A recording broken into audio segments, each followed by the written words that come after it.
Hello everyone, कैसे हैं आप सभी। उम्मीद करती हूँ कि आप सभी बहुत ही अच्छे होंगे। फ्रेंड्स, आज का हमारा टॉपिक है समाजशास्त्र। आज के हमारे इस वीडियो में हम समाजशास्त्र के विषय में जानेंगे।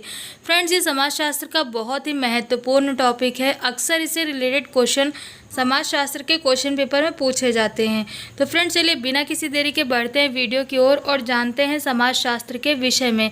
लेकिन फ्रेंड्स, इससे पहले कि वीडियो में आगे बढ़ूं और आप सभी को समाजशास्त्र के बारे में बताऊं, मैं आप सभी से एक छोटी सी रिक्वेस्ट करना चाहूँगी कि वीडियो अगर आप सभी को अच्छी लगे तो आप सब वीडियो को लाइक और शेयर ज़रूर करें। चैनल को सब्सक्राइब करना ना भूलें और साथ ही साथ बेल आइकन को ज़रूर दबाएं, जिससे कि आपको मेरी लेटेस्ट वीडियो की अपडेट मिल सके।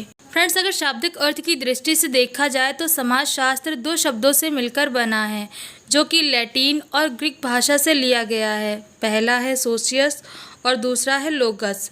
सोशियस शब्द लैटिन भाषा का है और लोगस ग्रीक भाषा का है। फ्रेंड्स, इन दोनों ही शब्दों से मिलकर समाजशास्त्र शब्द बना है। सोशियस का अर्थ होता है समाज, वहीं लोगस का अर्थ है विज्ञान या फिर शास्त्र।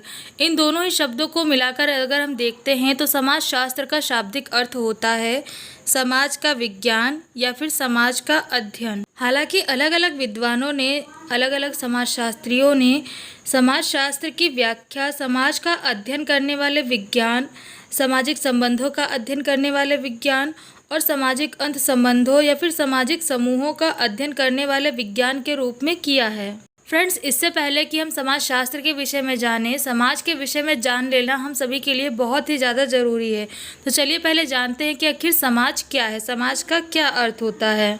फ्रेंड्स, जब भी समाज की बात आती है तो हमारा ध्यान व्यक्तियों के समूह की ओर केंद्रित हो जाता है। हम व्यक्तियों के समूह को ही समाज समझ लेते हैं, लेकिन ऐसा बिल्कुल भी नहीं है। व्यक्तियों के समूह मात्र को हम समाज नहीं कह सकते, क्योंकि व्यक्तियों का समूह मात्र समाज नहीं कहलाता है।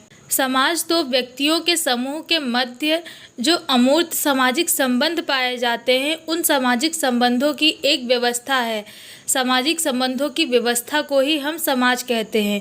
सरल शब्दों में हम यह कह सकते हैं कि व्यक्तियों के समूह के मध्य जो संबंध पाए जाते हैं, उन संबंधों को ही हम समाज कहते हैं। आर्टी लैपियर ने इसके विषय में यह लिखा भी है कि समाज मनुष्यों के एक समूह का नाम नहीं है, बल्कि उनमें तथा उनके बीच में उत्पन्न होने वाली अंतर्क्रियाओं के रूप में जटिल प्रतिमान को हम समाज कहते हैं। वहीं र्यूटर भी यह कहते हैं कि समाज एक अमूर्त शब्द है, जो कि समूह के सदस्यों में तथा उन सदस्यों के बीच पारस्परिक जटिल संबंध पाए जाते हैं, उनका बोध कराते हैं। तो फ्रेंड्स, यहाँ पर ये बात बिल्कुल क्लियर हो जाती है कि व्यक्तियों के समूह मात्र को हम समाज नहीं कहते, बल्कि समूह में व्यक्तियों के बीच जो सामाजिक संबंध पाए जाते हैं, अमूर्त सामाजिक संबंधों की उस व्यवस्था को हम समाज कहते हैं। तो फ्रेंड्स, ये तो बात हो गई समाज की। चलिए अब जान लेते हैं कि विज्ञान किसे कहा जाता है। J.F. क्यूबर के अनुसार विज्ञान पर्यवेक्षण और पुनः पर्यवेक्षण की क्रिया के द्वारा संसार की समानताओं की खोज करने की एक विधि है। ये विज्ञान को एक विधि मानते हैं जिसके जरिए पर्यवेक्षण और पुनः परीक्षण की क्रिया के द्वारा संसार की समानताओं की खोज की जाती है और जिसके परिणाम सिद्धांतों के रूप में प्रकट किए जाते हैं तथा ज्ञान के क्षेत्र में व्यवस्थित और संगठित किए जाते हैं। सरल शब्दों में कहें तो विज्ञान वह विधि है जिसके द्वारा हम किसी भी क्षेत्र या फिर किसी भी वस्तु के विषय में निरीक्षण परीक्षण करके उसके विषय में संपूर्ण जानकारियों को इकट्ठा करके उसे एक व्यवस्थित क्रम में रखते हैं। फ्रेंड्स, यहाँ पर समाज और शास्त्र इन दोनों का ही अर्थ समझ लेने के बाद अभी हम अगर समाजशास्त्र की व्याख्या करते हैं तो हम यह कह सकते हैं कि समाजशास्त्र वह आधुनिक विज्ञान है जिसमें समाज के संबंधों का क्रमबद्ध, संगठित व व्यवस्थित अध्ययन किया जाता है। सरल शब्दों में कहें तो समाजशास्त्र वह विज्ञान है जो समाज का क्रमबद्ध, संगठित व व्यवस्थित अध्ययन करता है। फ्रेंड्स, ये तो बात हो गई समाजशास्त्र के अर्थ की। चलिए अब जान लेते हैं समाजशास्त्र की परिभाषाओं के विषय में। फ्रेंड्स, समाजशास्त्र की परिभाषा की यदि हम बात करें तो इस विषय में सभी विद्वान एकमत नहीं हैं। विभिन्न विद्वानों ने इसकी परिभाषा भिन्न भिन्न दृष्टिकोणों से दी हुई है। ज़्यादातर विद्वान जैसे कि ओडम, वर्ड, गिडिंग्स, ये सभी विद्वान समाजशास्त्र को समाज के अध्ययन या समाज के विज्ञान के रूप में परिभाषित करते हैं। ओडम समाजशास्त्र को परिभाषित करते हुए कहते हैं कि समाजशास्त्र वह विज्ञान है जो समाज का अध्ययन करता है।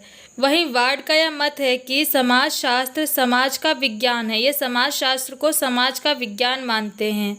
वहीं गिडिंग समाजशास्त्र को परिभाषित करते हुए कहते हैं कि समाजशास्त्र समान रूप से समाज का क्रमबद्ध वर्णन तथा व्याख्या है। वहीं कुछ विद्वान जैसे कि मैकाइवर एवं पेज, क्यूबर, रोज, सीमेल, ग्रीक, ये सभी विद्वान समाजशास्त्र को सामाजिक संबंधों के क्रमबद्ध अध्ययन के रूप में परिभाषित करते हैं। मैकाइवर एवं पेज समाजशास्त्र को परिभाषित करते हुए लिखते हैं कि समाजशास्त्र सामाजिक संबंधों के विषय में है। संबंधों के इस जाल को ही हम समाज कहते हैं। वहीं क्यूबर ने समाजशास्त्र को परिभाषित करते हुए कहा है कि समाजशास्त्र को मानव संबंधों के वैज्ञानिक ज्ञान के ढांचे के रूप में परिभाषित किया जा सकता है। मतलब क्यूबर समाजशास्त्र को मानव संबंधों के एक वैज्ञानिक ज्ञान के ढांचे के रूप में देखते हैं। वहीं कुछ विद्वान जैसे कि ऑकबर्न एवं निमकॉफ, किम्बल यंग, सोरोकिन इत्यादि समाजशास्त्र को सामाजिक जीवन, घटनाओं, व्यवहार एवं कार्यों का अध्ययन मानते हैं। ऑकबर्न एवं निमकॉफ समाजशास्त्र को परिभाषित करते हुए कहते हैं कि समाजशास्त्र सामाजिक जीवन का वैज्ञानिक अध्ययन है। वे सामाजिक जीवन के वैज्ञानिक अध्ययन को समाज मानते हैं।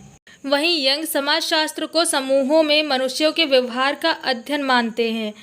ऐसा कहते हैं कि समाजशास्त्र समूहों में मनुष्यों के व्यवहार का अध्ययन करता है।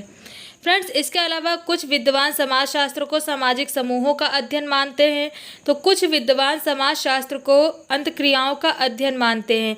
समाजशास्त्र की परिभाषा को लेकर अलग अलग विद्वानों में मतभेद है। अलग अलग विद्वानों ने अलग अलग प्रकार की परिभाषाएं दी हैं। निष्कर्ष रूप से हम यह कह सकते हैं कि समाजशास्त्र एक ऐसा विशिष्ट विज्ञान है जिसके अंतर्गत समाज एवं इसके विभिन्न पहलुओं व पक्षों का अध्ययन वस्तुनिष्ठता, सूक्ष्मता एवं क्रमबद्धता के साथ किया जाता है। जिस प्रकार अर्थशास्त्र, राजनीति शास्त्र, मनोविज्ञान, ये सभी विज्ञान सामाजिक एवं स्वतंत्र विज्ञान के रूप में स्थापित हो चुके हैं, ठीक उसी तरह समाजशास्त्र भी सैद्धांतिक एवं व्यवहारिक रूप से एक स्वतंत्र विज्ञान के रूप में जाना जाने लगा है। फ्रेंड्स, समाजशास्त्र के जन्मदाता अगस्त कॉम्टे को माना जाता है। इन्होंने ही 1838 में सबसे पहले इसे स्वतंत्र विज्ञान के रूप में स्वीकार किया था। तो फ्रेंड्स, ये थी जानकारी समाजशास्त्र के विषय में। उम्मीद करती हूँ कि वीडियो में दी गई जानकारी आपको पसंद आई होगी। फ्रेंड्स, वीडियो में दी गई जानकारी कैसी लगी कमेंट करके ज़रूर बताएं। वीडियो अगर पसंद आया हो तो वीडियो को ज़्यादा से ज़्यादा लोगों तक शेयर करें। अगर आप इसी तरीके की और भी वीडियोस देखना चाहते हैं तो फ्रेंड्स, चैनल को सब्सक्राइब करके बेल आइकन को ऑल पे जरूर कर लें, जिससे कि आपको मेरी लेटेस्ट वीडियो की नोटिफिकेशन मिल सके।